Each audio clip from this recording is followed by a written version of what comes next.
Crónicas del Antropoceno, la época humana y sus consecuencias, narrada en tiempo real.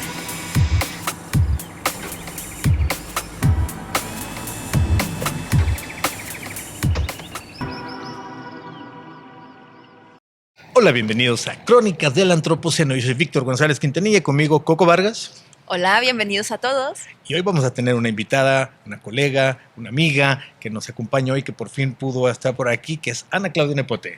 Hola, ¿qué tal? Mucho gusto, muchísimas gracias y gracias por estar aquí, por la invitación. Muchas gracias a ti que pudiste por fin estar por acá con nosotros. No vive en esta ciudad, pero hoy andaba por acá, así que ya llevamos tiempo rastreando el momento y la oportunidad para platicar contigo. Y es que Crónica del Antropoceno, si tú nos sigues y nos escuchas, ya lo conoces, busca comunicar la crisis climática en tiempo real, desde adentro, en voz de los que la vivimos, que la enfrentamos, la estudiamos, la sufrimos, la provocamos, revisando muchos de los temas y fenómenos que forman parte de la visión actual que tenemos sobre esta época humana del Antropoceno, sus consecuencias, características, fenómenos. Una parte importante es cómo la vemos, cómo la estudiamos y cómo la comunicamos. Hoy invitamos entonces aquí a nuestra amiga, colega y a partir de hoy ya también colaboradora del podcast, Ana Claudia Nepote, quien estudia la comunicación pública de la ciencia y el enfoque específico en la sostenibilidad como objeto de comunicación en el discurso museográfico.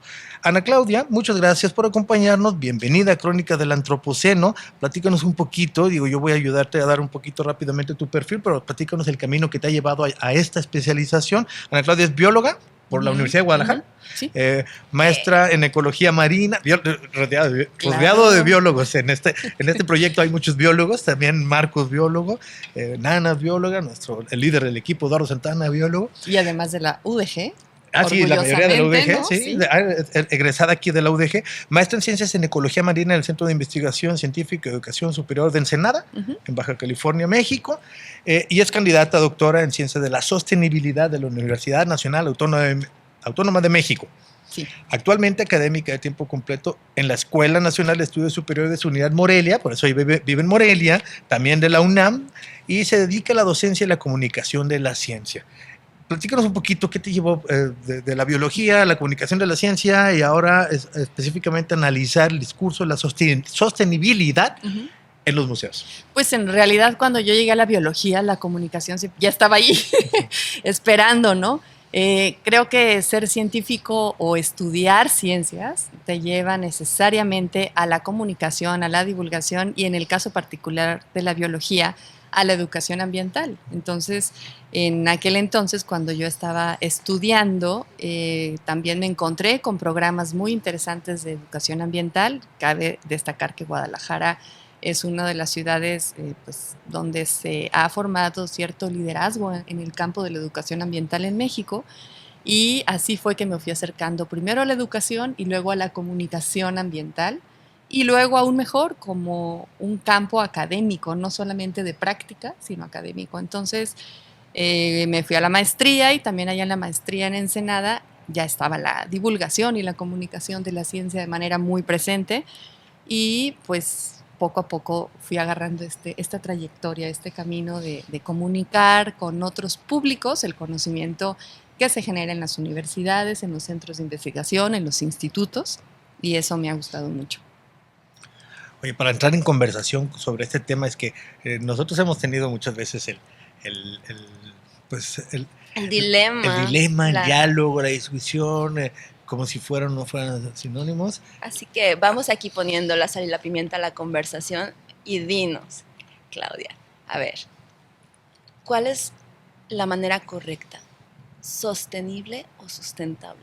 Porque siempre es todo un asunto. Y es una pregunta que está siempre presente, ¿no? ¿Cómo se dice, sustentable o sostenible? Y en el programa de posgrado de Ciencias de la Sostenibilidad de la UNAM, donde yo me formé, ahí desde el primer semestre nos dicen es lo mismo, es sinónimo, ¿no? No es una discusión que debería de ser tan importante o tan relevante o generar tanto debate, porque el debate está en otro lado, en los contenidos, ¿no? Claro. Entonces, sustentabilidad se deriva de la traducción de sustainability en inglés, eso. Y sostenibilidad, pues es la palabra castellanizada, ¿no? Entonces, en el posgrado se llama posgrado de sostenibilidad y nosotros nos acostumbramos a decir sostenibilidad o sostenible, algo que se sostiene a través del tiempo. Pero, para ponerlo interesante, la misma UNAM tiene una coordinación universitaria para la sustentabilidad. Entonces, dentro de la misma institución, pues se manejan estos dos términos, sustentable, sostenible. En realidad, creo que lo más importante es que nos quede claro que la sostenibilidad se trata de mantener la vida como la conocemos por mucho tiempo, ¿no? O sea, ¿qué queremos sostener a lo largo del tiempo? Implica tiempo, espacio y de manera, pues, cierta calidad en esto que conocemos. Y en octubre del año pasado, del 2023, en Morelia, fue sede del primer Congreso Nacional de Sustentabilidades. Entonces, eso me gustó muchísimo porque hablar en plural, o sea, ya no es sustentable o sostenible, sino sustentabilidad, es en plural. Ahí abre estas posibilidades para pensar con distintas personas, distintos grupos, distintas regiones, qué entendemos por esto de sustentabilidad o sostenibilidad. Entonces, es realmente este campo, sobre todo el campo de las ciencias de la sostenibilidad, nos invita a ir agregando o conciliando conceptos que entendemos de manera desagregada, ¿no? Entonces, es como un todo y con esta preocupación de sostener algo en el tiempo, que es básicamente la vida y el bienestar y la salud. Ok, entonces es sostenibilidad sustentable. Ok. Quedó clarísimo. Sí. Es eso, darle vuelta. También hay una discusión similar dentro de la comunicación de la ciencia, ¿no? Sí. Comunicación pública de la ciencia es una de las maneras en las que se explica, desde, por ejemplo, del ITESO, de la Universidad ITESO aquí en Guadalajara, donde yo estudié la maestría, también Marcos Vinagrillo, nuestro compañero, y lo explica como que es más amplio, que incluye y que es un poco más amplio que la divulgación científica, porque su etimología de divulgación, divulgar, tiene que ver más con hacer de dominio del público, que lleva un poquito el modelo del déficit, hay que explicarle al que no sabe, pero también está la difusión, la popularización de la ciencia, el periodismo científico en inglés. ¿Cuántos hay, no? Public Understanding of Science, Popularization of Science, Communication of Science. Al final de cuentas hacemos más o menos lo mismo, aunque sí tiene sus matices, pero la discusión está en otro lado.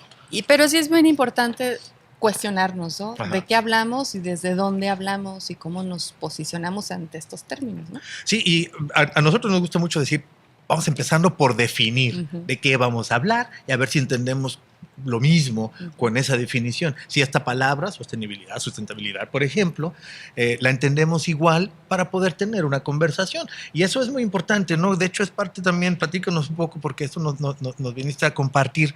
El año pasado, cuando nosotros organizamos el coloquio, bueno, el Museo de Ciencias Ambientales fue sede y organizador del Coloquio Nacional de la Asociación de Museos y Centros de Ciencia y Tecnología, Asociación Mexicana de Museos de Ciencia y Centros de Ciencia y Tecnología, me faltaba una M, que se llevó a cabo aquí, de hecho, en esta locación en donde estamos grabando hoy, la Biblioteca Pública del Estado de Jalisco, Juan José Arriola. Si nos estás viendo a través de YouTube, verás que estamos rodeados de los anaqueles de acá al fondo, de los libros, de esta muy bella biblioteca, la más grande del país fuera de la Ciudad de México. Aquí se llevó a cabo ese coloquio. Vinieron muchas personas que trabajan en diversos museos y universidades e instituciones de educación relacionadas con los discursos, los temas, las narrativas que se dan en los museos o de los museos hacia los públicos con diferentes temáticas. En este caso, la temática de sostenibilidad es la que nos viniste a compartir tú y bueno, como un objeto de comunicación, analizándolo tanto pues, en el campo académico como en los medios de comunicación, pero particularmente en el discurso museográfico. Ahorita nos platicarás de qué museo exactamente, pero platícanos eso, ¿no? ¿Cuáles son los temas narrativas que has identificado relativos a la sostenibilidad sustentable como objeto de comunicación en América Latina. Sí, cuando llego yo al posgrado en Ciencias de la Sostenibilidad, como venía ya con esta experiencia de divulgación, comunicación de la ciencia, decía, bueno, ¿y cómo comunicamos las ciencias de la sostenibilidad? Porque aparte, no sé si estén de acuerdo conmigo o no, la palabra sustentabilidad o sostenibilidad está en todos lados. Sí. Es súper común, y creo que pocas veces nos preguntamos qué quiere decir esta persona o esta empresa o algo con sustentable, ¿no? Entonces, ya es un término tan vago, tan utilizado, que bueno, ¿y cómo comunicamos para que desde las ciencias, para que en realidad las personas, los colectivos, nos pongamos de acuerdo en qué estamos entendiendo por sustentabilidad y entonces realicemos acciones para pues, tratar de mantener la vida a largo plazo, ¿no? Entonces, el foco de atención en ese momento fueron los museos de ciencia, porque todos los medios de comunicación y espacios educativos y de comunicación tendrían que estar comprometidos con la sustentabilidad, que cada vez es un tema emergente, importante y urgente.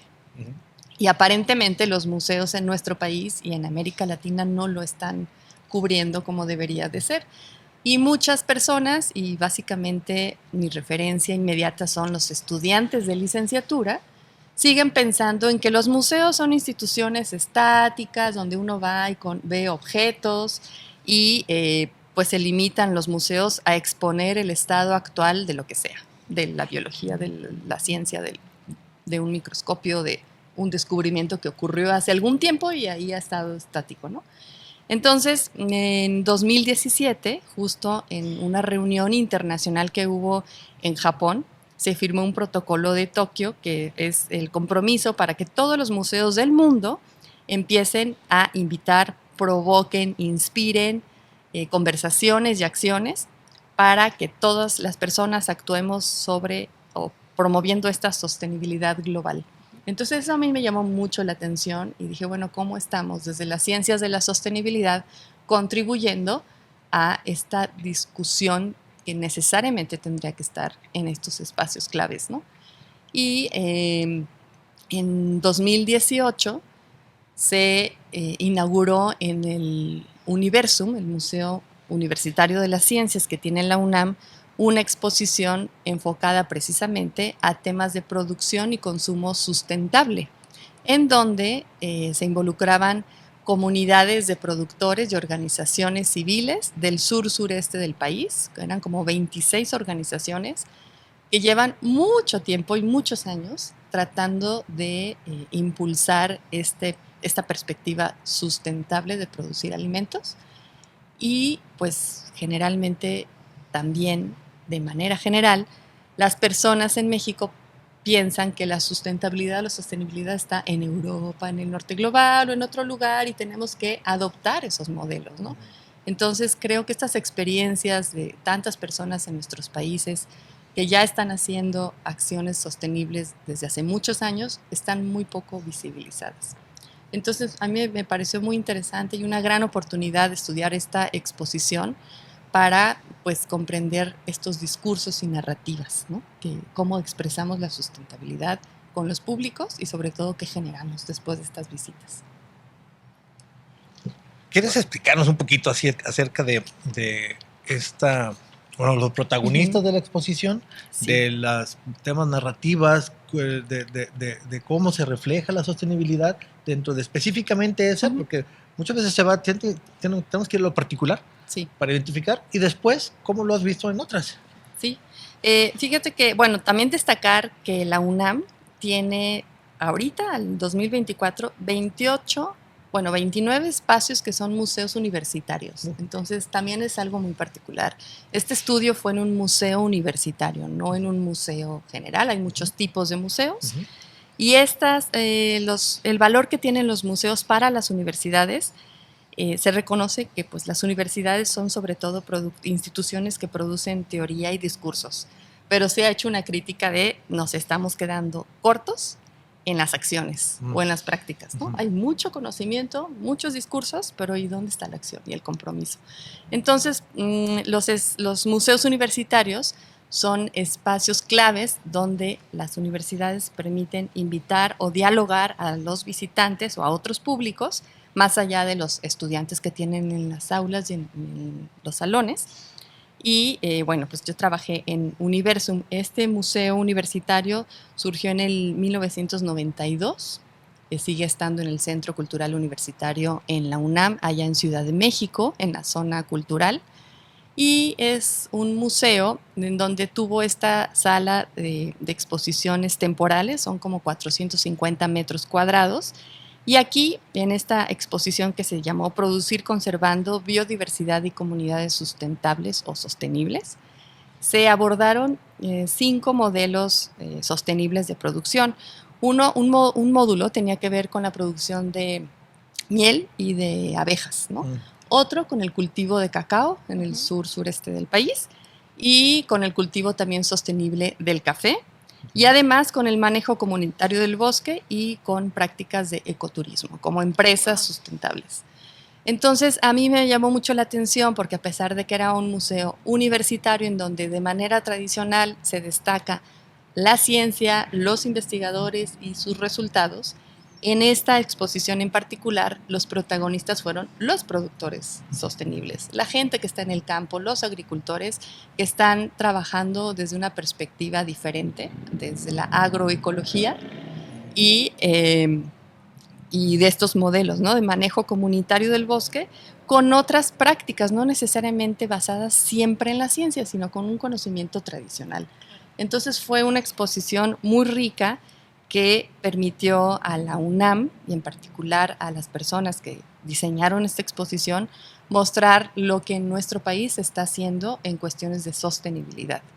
Y bueno, visitando, yo estuve 6 meses trabajando de manera inmersiva ahí en la sala, viendo cómo los guías que allá en Universum se reconocen como anfitriones, interactúan con los públicos, cómo llegaba la gente a conocer estos lugares o estos modelos de producción sostenible. Y por ejemplo, en el módulo del cacao, pues los anfitriones decían a los públicos, ¿de dónde viene el chocolate? ¿No? Que tú compras, que tú te gusta. Sí, claro. ¿De dónde es? Pues de Suiza. Entonces, de otros lados, y pocas veces decían, no, es que el cacao se produce en nuestros bosques tropicales y es producción mexicana. Sí, exacto, ¿no? Entonces era sorprendente cómo hay gente muy, muy, muy desconectada de dónde viene lo que consumimos, ¿no? Cómo se produce, cuáles son las personas, las familias que se dedican a esta producción sostenible. Sí, normalmente tendemos a conocer el resultado final, que sería el producto. Exacto. Pero mucha parte de la cadena que está detrás, desde el inicio hasta que lo tenemos en la mesa, en la casa, en la mano, no sabemos todo lo que está interviniendo para que esté en tu mano. Exactamente. O también los efectos que nuestras visitas pueden tener a los lugares donde vamos de vacaciones. Claro. ¿No? Pensando en el ecoturismo, cómo se benefician esas familias en los ecosistemas que tú visitas, ¿no? Entonces, cómo elegir también o planear las vacaciones si es que tienes oportunidad de ir de vacaciones en algún momento, pues a dónde vas y por qué. O sea, cómo vamos tomando decisiones desde lo personal, individual, que afecten o favorezcan a familias rurales o en otras comunidades. Claudia, y me intriga un poquito saber, o sea, ustedes lograron ver, viene el visitante, entra a este proyecto, y ¿cómo salieron después de ver toda esta información, toda esta maravilla, todos estos proyectos? ¿Cómo los vieron? ¿Cómo lo percibiste? Sí, fíjate que el museo el Universum en particular, como es universitario, recibe mucho público de escuelas, ¿no? Entonces, a lo largo de la semana se veían sobre todo grupos escolares que venían a tomar notas, a hacer tareas, claro, ya sabes, ¿no? Y en fin de semana sí era un público mucho más diverso. Había gente que salía, pues yo creo que igual, ¿no? Porque decían, pues es que yo también tengo esto y mi familia hace esto y mi abuelo tiene una finca en no sé dónde. Entonces hay gente que sí está más o menos familiarizada con estos modelos, pero la gente más desconectada, como dices, Coco, las personas que no se cuestionan tanto de dónde viene lo que comemos, lo que traemos a nuestra mesa, sí se sorprendían bastante, y sobre todo aquellas personas que decían como chocolate en México, o sea, ¿cómo? Y luego tenían ahí las fotografías y los modelos del cacao, ¿no? Entonces Pero sido, ay, nunca me imaginé que el chocolate se viera así como lo estoy viendo aquí en el museo. Y nuevamente era una exposición, como decía, no de objetos, sino de ideas, ¿no? En donde la idea principal era discutir y cuestionar la sostenibilidad y no tanto ver objetos ahí estáticos. Entonces, me parece que las personas sí se iban con este interés o al menos compromiso de pensar un poco más cómo compramos, dónde compramos y a quién beneficiamos con esas compras. Entonces, esta exposición estaba muy orientada al rol que tenemos o a la agencia que tenemos los consumidores a la hora de promover o intentar promover sustentabilidad desde nuestras propias acciones en casa, en nuestras familias y localmente. O al momento de la decisión diaria de qué quieres consumir, que es el voto que hacemos todos los días, en escoger uno u otro producto. Sí. Una vez que conoces un poco más de él, pues también se informa mejor esa opinión, decisión. Y, por ejemplo, el comercio justo de cacao, de comercio justo de café, empieza a ser algo importante. Y ese tipo de cosas hay que comunicarlas también, sobre todo cuando pues hay una franja entre de dónde viene el producto, que es una cosa de consumo diario, ¿no? Y en este caso, pues a lo mejor está un poquito escondido de dónde viene el cacao, pero nos sorprendería ver cuántos otros productos están también así, digamos, lejos de la atención cotidiana, el origen y todo el camino que tiene el producto para llegar a tu mesa, a tu mano, a tu refrigerador, ¿no? No vienen del refrigerador, no vienen... ¿De dónde viene? Pues lo trajo el super, ¿no? Lo trajo el mensajero. Sí. ¿De dónde viene el agua? Pues le abrimos a la llave y llega. ¿Y a dónde se va lo que tiraste? Pues nomás dejarlo y se va. Pero pues bueno, todos esos caminos, todas esas implicaciones, todas las concatenaciones del recurso, el consumo y después el desecho, pues son invisibles o tratamos de invisibilizarlas, pero importan. Y eso es algo que está en este discurso. Y a lo mejor para ciertas personas ya no se nos hace muy común y hasta obvio decir, bueno, pues sí, hay muchos mercados y hay que compramos siempre, toda la vida hemos ido a comprar ahí, a los productores locales, ¿qué tiene de nuevo? Pero en realidad la mayor parte de la gente no lo ve así, o sea, seguimos consumiendo de manera impresionante, por eso el problema en el que estamos ahorita. Y además, algo bien interesante que yo sí tengo cierta crítica es que casi toda la comunicación sobre las soluciones al problema que estamos viviendo se nos achaca o lo achacamos a los consumidores, a las personas. Y pocas veces estamos prestando atención a la forma en cómo se produce, ¿no? Entonces, hablamos mucho a los ciudadanos y hablamos poco o mandamos pocos mensajes a los productores y a las empresas y a la manera en cómo estas cadenas grandes están produciendo grandes cantidades de comida más por vender que por satisfacer necesidades reales. Entonces todavía estamos muy enfocados nuestros modelos de consumo más al consumo y no a las necesidades. Sí, pues es un home run de parte de los productores que no los estén viendo ni cuestionando a ellos, sí. Y que a la gente que le importa entonces se lleve un poquito de esta culpa, pero bueno, todo eso es parte de este discurso. Hay que tomar nota, Coco, porque nosotros estamos construyendo un museo universitario con tema de sostenibilidad y algunas de las cosas que mencionas, me recuerdo de algunas de las exhibiciones que hemos estado diseñando en estos años y que próximamente vamos a darle una revisión a cómo es que el discurso es claro, cómo es que hace evidente lo que a lo mejor al público que nos va a visitar, y hay que analizar los públicos específicos para saber qué es lo que a ellos les interesa, cuál es la información que no tienen, porque ese modelo del déficit, aunque hay crítica, pero sigue existiendo un déficit, por supuesto, nada más que nomás llega hasta cierto punto, no es suficiente. Yo creo que eso es más que nada el hallazgo más real es eso, de que no puedes nomás solamente confiar en entregar información, hay que también dar contexto, hay que también buscar cambios de actitudes, por lo menos en empoderar, o no me gusta mucho la palabra, pero más bien en dotar o emancipar. Emancipar, con información, pero con otras cosas un poquito más complejas, ¿no? Que es lo que puede dar un museo, porque la experiencia museística es más que solamente entrega de información. Exacto, ¿no? Y otra vez, yo creo que los museos están cambiando, se están repensando muchísimas cosas y están en constante apuesta por ofrecer algo interesante a sus públicos. Yo sí creo que los museos no son estas instituciones ahí quietas, Con la viejas. verdad absoluta. No, o sea, para nada, ¿no? Y hay, sobre las narrativas, fíjate, hay 3 grandes narrativas que una colega a la que sigo mucho, que se llama Francisca Weder, ha identificado en temas de sostenibilidad. Uno es la sostenibilidad como norma, lo normativo, cómo deberíamos de ser, y por eso todas las etiquetas de esto es sostenible, esto no es sostenible, esto sí, esto no, ¿no? Pero el problema que esta narrativa tiene es que seguimos en el mismo modelo dominante de crecimiento, de consumismo, de capitalismo, etcétera, y estamos tratando de encontrar un equilibrio entre la justicia social, el beneficio económico y el bienestar ecológico. Es una etiquetita verde a lo mismo que hacemos, ¿no? Sí, Más o sí, menos. exacto, es como una cura, ¿no? De culpa. Sí me preocupa, pero Ajá, seguimos. sí, exacto. Luego la otra es la sostenibilidad como una verdadera alternativa al capitalismo. Pero ahí vienen problemas porque si nos ponemos en serio este compromiso de, bueno, vamos a consumir menos de lo que realmente necesitamos, entonces vienen limitantes personales que no a todo el mundo le va a gustar.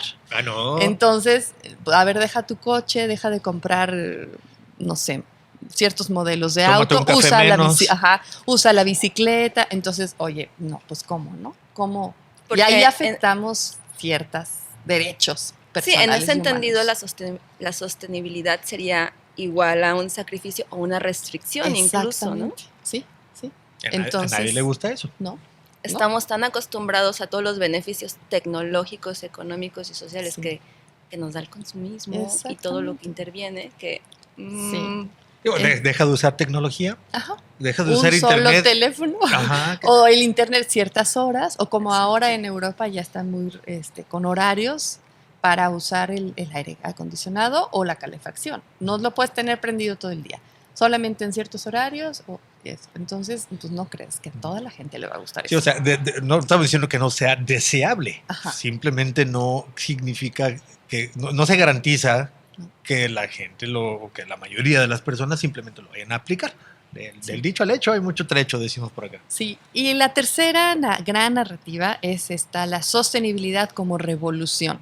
Y esa es la que más me gusta a mí porque suena muy bonito, pero en realidad implica innovaciones sociales que luego son muy complejas de lograr y cambios culturales a muy largo plazo. Y eso, como no lo vemos tan inmediato, pues sentimos o creemos que no lo estamos logrando, ¿no?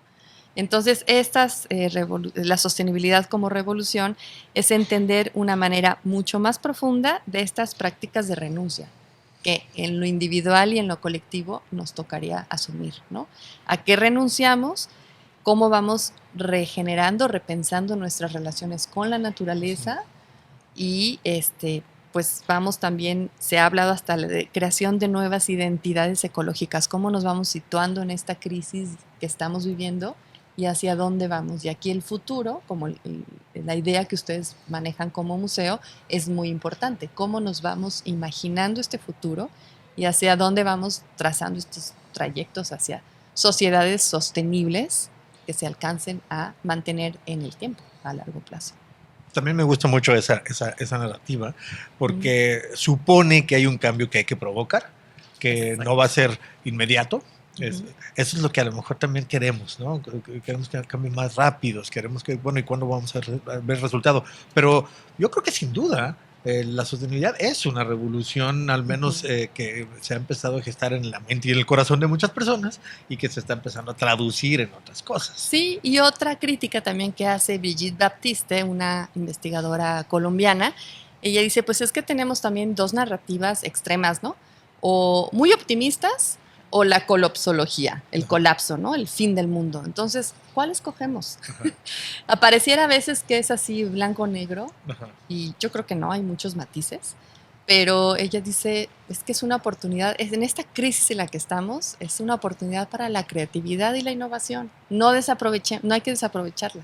Entonces, hay que ponernos en colectivo a pensar estas nuevas formas de innovación social, de innovación en educación, de innovación en comunicación, en fin, ¿no? Entonces ella dice, pues sí, reconozcamos esta época que estamos viviendo como algo para ser más creativos.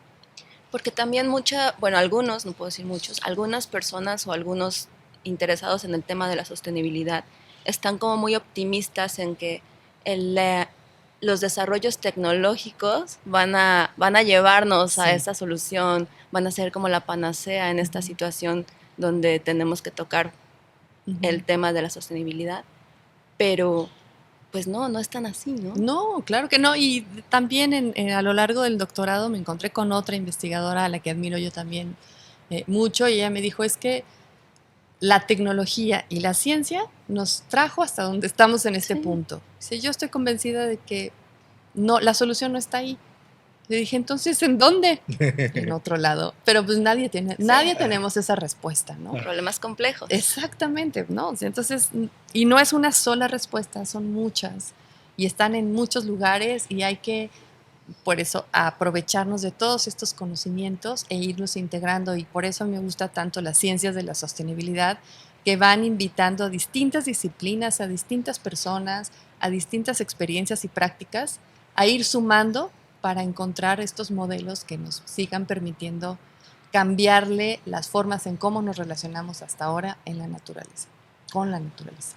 Oye, platicaste a detalle sobre la exposición en Universum, pero platícanos de otras exposiciones sobre sostenibilidad, sobre ambiente, medio ambiente, ecología, ecologismo, que no es lo mismo y que es muy importante también saberlo, que una es más por el lado de las ciencias y otra por el activismo, y bueno, y esta experiencia docente con estudiantes de ciencias ambientales. Sí, en esta exposición de Producir Conservando, que estuvo en Universum, que fue la que yo estudié, se involucró la CONABIO, la Comisión Nacional para el Uso y el Conocimiento de la Biodiversidad.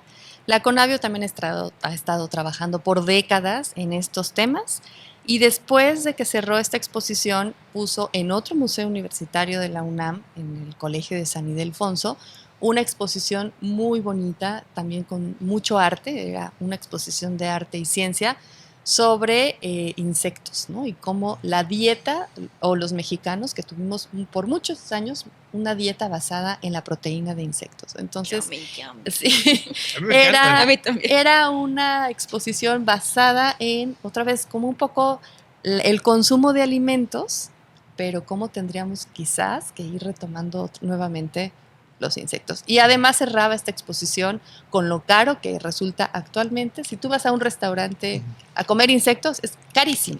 No lo podemos pagar. Aquí en Guadalajara hay muy pocas opciones. Cuando fuimos a un coloquio también, o un congreso de museos en Puebla, de donde, en Puebla, y en Oaxaca también. En Oaxaca también hubo mucho chapulín, gusanito, de muchas cosas por allá en el sur. Orugas, yo supongo que allá entonces a lo mejor es más común encontrarlos, pero aquí en Guadalajara prácticamente no lo encuentras, es un platillo exótico y caro. Carísimo. Sí. Bueno, y esta exposición hacía referencia a restaurantes en el extranjero, ¿no? En donde sí se consumen insectos en Estados Unidos, en otros países.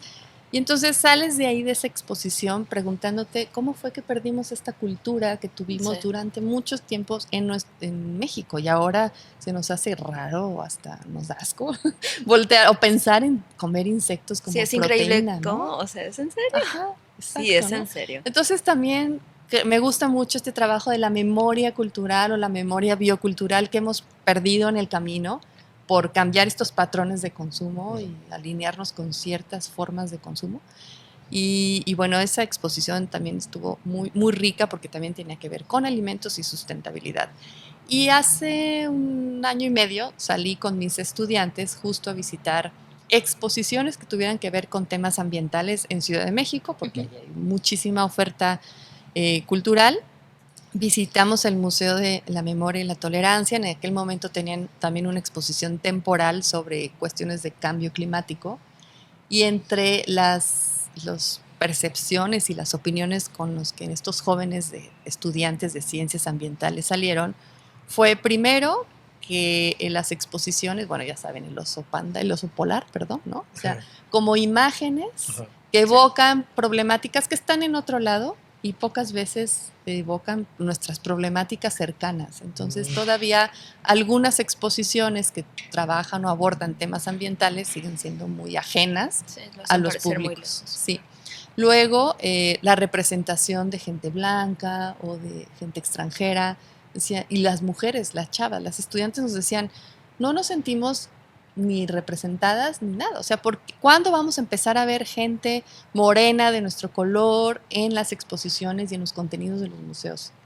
Fíjense bien, y entonces fue bien interesante ir con estudiantes que me hacían ver todas estas modelos tradicionales que siguen siendo en los museos, ¿no? Y ¿qué otro? Bueno, y también visitamos el pabellón de la biodiversidad, que es el más reciente espacio que tiene la UNAM. Me llama la atención que la biodiversidad está separada de la historia natural, de la sustentabilidad, de Universum, ¿no? O sea, está en su espacio propio, bueno, pero hay una historia ahí institucional muy particular. Y también en este pabellón de la biodiversidad, pues hubo críticas por parte de los jóvenes visitantes de estos museos. Decían, es que no, las cosas como están dichas no nos atrapa, ¿no? Y nuevamente no nos sentimos identificados, está bien, pero le hace falta más a los museos para atraer públicos jóvenes. Sí. Entonces dije, qué gran reto, ¿no? O también son muy críticos. Decían, es que ya somos 8,000 millones de habitantes y aquí esta cédula dice que somos 6,000. Y yo decía, bueno, pero es que se hizo hace tiempo. Claro. Entonces, como que también estos chicos no entendían lo difícil que es ir actualizando la información que se queda en cédulas, ¿no? En estos medios o en estos espacios. Entonces son jóvenes que están acostumbrados a lo inmediato, al podcast, Sí. al Twitter, Tiempo ¿no? real. A tiempo real, exacto. Entonces, ¿cómo los museos pueden competir, si es que hay cierta competencia, por estos públicos, ¿no? Que buscan algo más dinámico, más real y más inmediato? No, la tarea está bien difícil, es lograr atraer estos públicos. Ese es un reto. El otro es el camino a la sostenibilidad para los museos. Está súper retador, Sí. súper retador. Y aparte, como el tema, si hablas solo de sostenibilidad, si hablas para la sostenibilidad o si hablas sobre la sostenibilidad, ¿no? O sea, sí está complicado, pero no imposible. Sí. Entonces el camino puede irse lento, pero podemos llegar. Sí. Ahora se está incluyendo los ODS en la mayoría de los museos, se habla en los congresos. El año pasado el lema tuvo que ver con la sostenibilidad por parte del ICOM.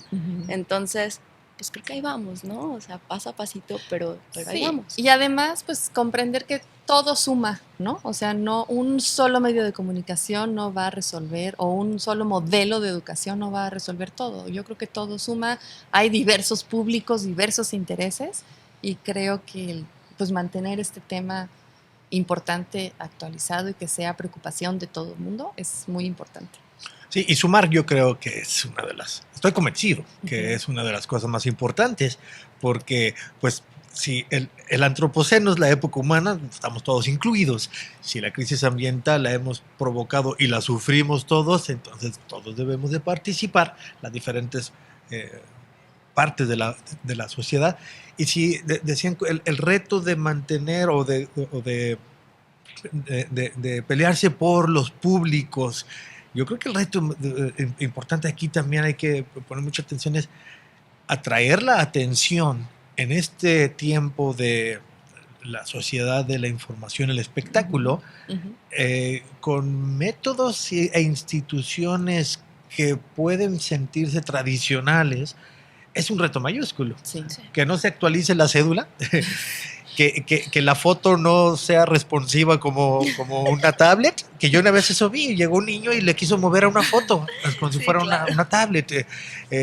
Eso ya supone que hay una brecha muy importante por la manera en la que consumimos, simplemente. Sí. No es ni bueno ni malo, esas son categorías que no son útiles, más bien es cómo está el mundo y qué tanto los museos se van adaptando a esta nueva manera de ser, de vivir, de comunicarse y de consumir información, porque eso sí, consumimos mucha información todo el tiempo, pero en diferentes medios, a través de diferentes maneras. Y algo también bien importante que he estado observando en este tiempo es que la gente se siente escuchada. Sí. Porque también ese consumo de información es como, ¿quién dice que esto, que lo leí acá? Y estamos leyendo o escuchando discursos de otras personas, pero también los jóvenes están muy interesados en que sus voces y sus puntos de vista sean escuchados. Entonces me parece que ahí los museos pueden ser espacios en donde la gente llegue a contar lo que siente, lo que piensa,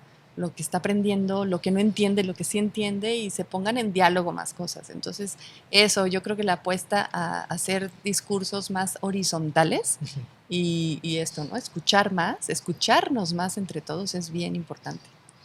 Eso de la co-creación, ¿no? El santo grial que yo no lo comprendo por completo, así que vamos a invitar en este espacio de Crónicas del Antropoceno personas que, como Ana Claudia, nos ayuden a comprender cómo es que los mensajes, en este caso de la sostenibilidad, se crean y consumen. Pero bueno, ese es tema para otros podcasts y para otros momentos, para otras reflexiones. El tema de hoy yo creo que ha sido muy rico, la sostenibilidad como objeto de comunicación, como narrativa inmersa de diferentes maneras, en diferentes públicos, con diferentes expresiones. Me parece que es sumamente rico y que nos lo explicas con una claridad, Ana Claudia, que en realidad nos ayuda mucho a entenderlo, pues esto de diferenciar las narrativas para darnos una idea de cuál es la postura que pudieras tener con respecto a una u otra, y no significa que te tengas que casar con una o que te convenza por completo otra. Es nombrarlo, definirlo para comprenderlo, ¿no? Sí, yo creo que eso es muy importante, y como les digo, no hay así, bueno, este museo tiene estrellita o forma de hacer divulgación o de comunicación es la mejor. No hay manera hay muchas, y es muy complejo, ¿no? Entonces, pues eso, es ir sumando y pensando en colectivo.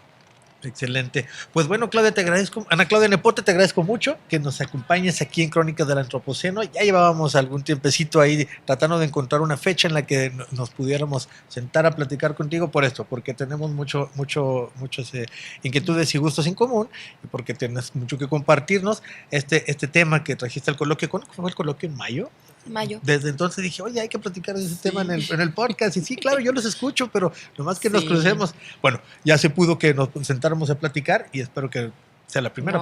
Sí, es un placer estar con ustedes hoy, y es un placer escucharles también en el podcast. Muchas gracias. Qué bueno, eres una de nuestras escuchas habituales. Ya lo habíamos platicado, así que sí, me consta, porque ya le diste su insignia de... ya le llegó la insignia de escucha, ¿cómo se llama? De seguidor favorito. De Crónica del Antropoceno. Bueno, te agradezco mucho, Ana Claudia Nepote, que nos visita del ENAS Morelia. ENES Morelia, que es una sucursal de la UNAM.